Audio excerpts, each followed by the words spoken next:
Hey Nate, one of the things that we are passionate about is church planting. Another thing is multiplication and equipping leaders. So talk to us about Aspire and church planting. Well, first off, Dobra Vajra. Dobro večer, kak dela? Normalna. Da, da.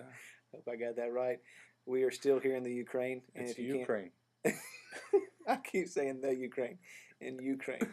But if you can see over my shoulder, the Tony Romo with his ladies. And so we're going to talk about Aspire and church planting. And one of the quickest ways to become a church planter at our church is to be a Cowboy fan.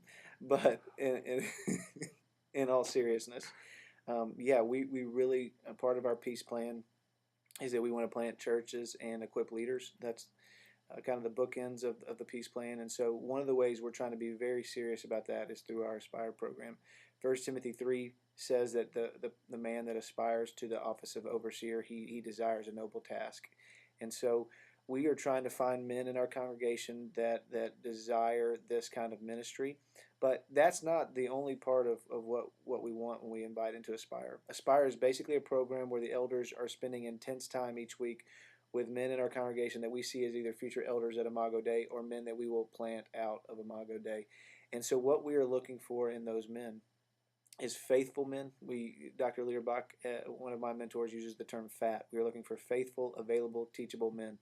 And so faithful, you attend, you're involved in what we do. Available, you're there, and you're teachable. So we want men that are willing to serve. They're always showing up, even in things that are not as glamorous as other things. And then I think the final thing we would add to that is humble.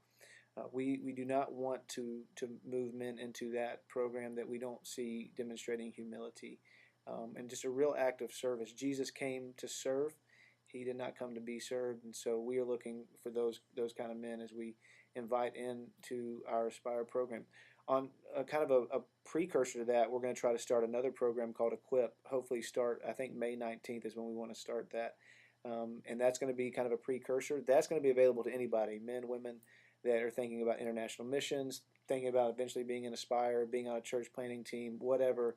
It'll just be a time of equipping them for that kind of ministry. And so hope you'll continue to pay attention for that and to be a part of that if you would like.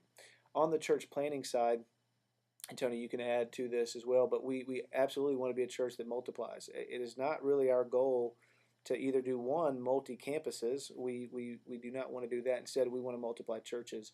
And so we want to do that through these young men and even through other teams. So our hope, and I guess our initial strategy, would be to find a location, find some men in our congregation that we think are starting to display the characteristics of an elder, and then to get a team to go with them to another city to plant a church.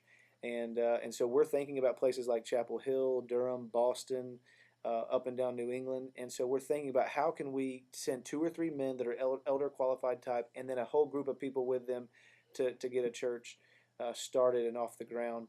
And so we're really excited about what the future holds for that. But we want capable leaders, so we don't want to move too fast with that.